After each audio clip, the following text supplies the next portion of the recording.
अस्सलाम वालेकुम मेरे दोस्तों, सजनों और बेलियों। मैं हूं इज़हार अहमद और वेलकम करता हूं आपको किचन गार्डनिंग चैनल पर। और उम्मीद भी रखता हूं कि आप सब लोग खैरियत से होंगे, फिटफाट होंगे, अच्छे अच्छे से कामों में खूब अच्छे से बिजी होंगे। क्या आप जानते हैं टमाटर के पौधों को कटिंग से भी ग्रो किया जा सकता है? और ये कितना आसान है आप लोग सोच भी नहीं सकते। सीडलिंग करना हर किसी की बस की बात नहीं होती। एक पौधा घर में उगाइए और उसकी अच्छे से ग्रोथ करवाते रहिए और उसकी कटिंग ग्रो करते रहिए। इस तरह आपके पास कितने सारे ही पौधे पूरा साल चलते रहेंगे। हर सीज़न में आपको सीडलिंग नहीं करनी पड़ती। इन पौधों की हमने सीडलिंग की थी सर्दी शुरू होने से पहले, और आज जनवरी की 28 तारीख हो चुकी है। जैसे ही मार्च से अप्रैल का महीना आएगा तो ये मरना शुरू हो जाएंगे। तो अगर हम अभी से इनकी कटिंग्स लगाना शुरू कर दें तो जब तक इनके मरने की एज आएगी तब तक हमारे दूसरे पौधे मतलब इनकी कटिंग ग्रो हो जाएगी और वो भी फ्रूटिंग के लिए रेडी हो जाएगी उस मंथ तक। तो चलिए सीखते हैं इसकी कटिंग हम किस तरह ग्रो कर सकते हैं। कटिंग को काटने से पहले एक ग्लास के अंदर थोड़ा सा पानी भर लीजिए ताकि हम कटिंग्स काटते रहें और इसके अंदर डिप करते रहें, क्योंकि टमाटर बहुत ही नाजुक पौधा होता है। अगर इसकी कटिंग को थोड़ी देर के लिए भी ओपन एयर में रख दिया जाए तो वो मुरझाना शुरू हो जाती है। इसलिए काटते जाइए और इस पानी के अंदर डिप करते जाइए। मे भी आपको 5 से 10 मिनट या 15 मिनट भी लग सकते हैं। अक्सर आपने देखा होगा जब टमाटर के पौधे की ग्रोथ हो रही होती है तो नीचे से भी कोई ना कोई सकर ग्रोथ करने लगता है, मतलब एक ब्रांच निकलने लगती है।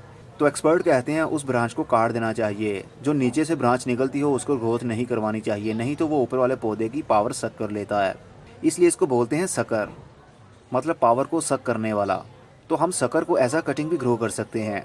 तो जो बॉटम से ग्रोथ कर रहा हो उसको भी सकर बोलते हैं। चलिए सबसे पहले इसको काट लेते हैं।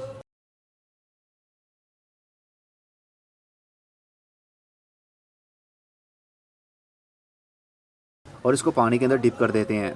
और कुछ सकर ऐसे होते हैं जो ऊपर वाली साइड से ग्रोथ करते हैं। फॉर एग्जांपल ये ब्रांच आ रही है और ये एक पत्ता निकल रहा है, इसके सेंटर में से एक सकर निकलता है, लेकिन इसको मैं नहीं काटूंगा क्योंकि इसको बर्ड लग रहे हैं, कलियां लग रही हैं। फ्यूचर में ये टमाटर बनेगा। हम कोई और देख लेते हैं। करीब करीब सभी ब्रांचेस के साथ जहाँ से पत्तों की ग्रोथ होती है वहाँ से सकर भी ग्रोथ कर लेता है। तो एक सकर ये गमले के नीचे वाली साइड से भी निकल रहा है, तो इसको भी हम काट लेते हैं और इसको भी ऐसा कटिंग ग्रो करने की कोशिश करते हैं। फटाफट से इसको पानी के अंदर डिप कर दीजिए।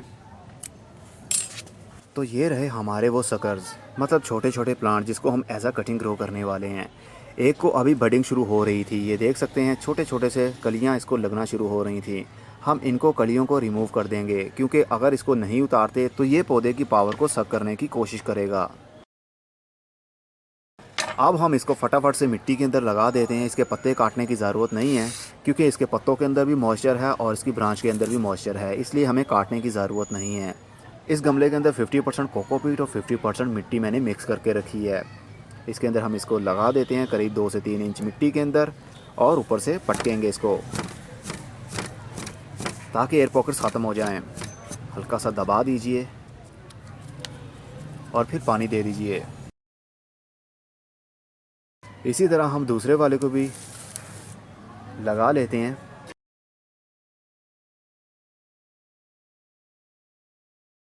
अब हम इन कटिंग्स को रखेंगे शेडी एरिया में कुछ दिनों तक।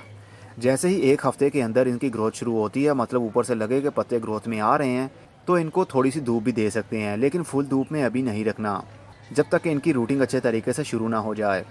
अब देखते हैं कब तक इनकी रूटिंग और शूटिंग शुरू होती है और देखते हैं कब तक हम इनको ट्रांसप्लांट कर पाएंगे। 17 दिन बाद अब मुझे लगता है इन कटिंग्स की रूटिंग अच्छे से शुरू हो चुकी होगी क्योंकि इनके पत्तों की ग्रोथ ही बता रही है कि नीचे से रूटिंग ज़रूर शुरू हुई होगी। अब इसका टाइम है इसकी रूटिंग चेक करने का। अगर चाहें तो पौधे को इसी तरह आप लगा सकते हैं, मतलब शिफ्ट कर सकते हैं बड़े गमले में। अगर चाहें तो इसकी रूट्स चेक करने के बाद भी इसको लगाया जा सकता है।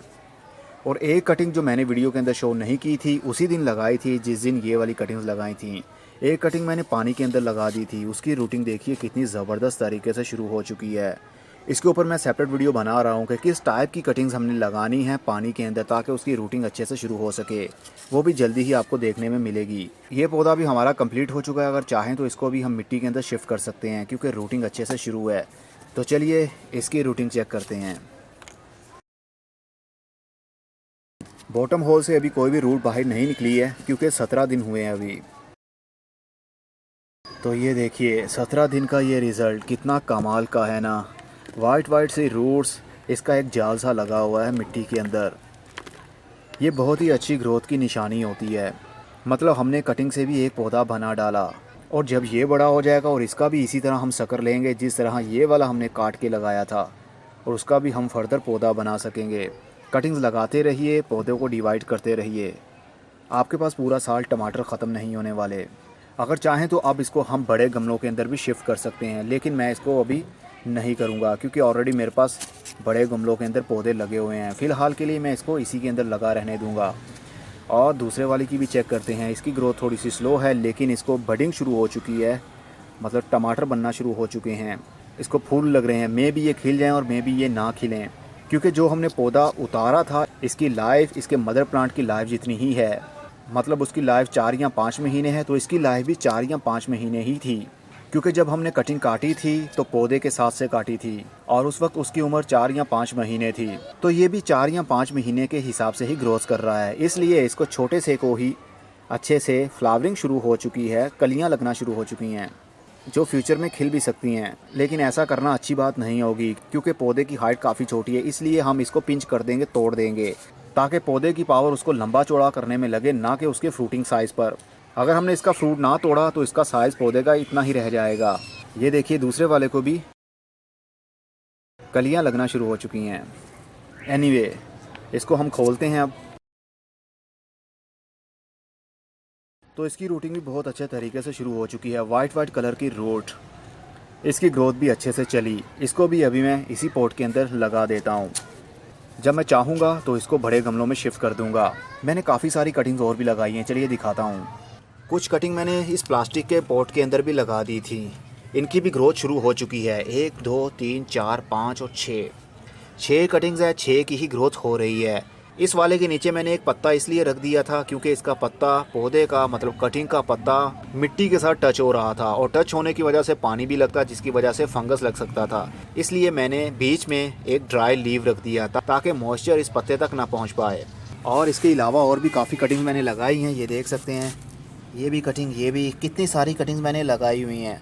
इन सभी की ग्रोथ अच्छे से शुरू हो चुकी है। जितनी भी मैंने अभी तक कटिंग्स लगाई हैं सारी ही ग्रोथ कर रही हैं, कोई भी फेल नहीं हुई, क्योंकि अभी सीज़न है। बाहर के दिनों में आप ऐसा कर सकते हैं और आज से ही आप इसकी कटिंग लगा सकते हैं। अभी मौसम है, पूरा मार्च का महीना आप इसकी कटिंग इसी तरह लगा सकते हैं। और जो इसके मदर प्लांट थे उसको अच्छे से फ्रूटिंग और भी शुरू हो चुकी है। अब टमाटर का साइज़ भी बड़ा हो रहा है और कितने सारे ही टमाटर लग चुके हैं। बहुत जल्द ये बड़े भी होने वाले हैं और बहुत सारे अभी फूल भी खिले हुए हैं जो फ्यूचर में टमाटर की सूरत लेने लगेंगे।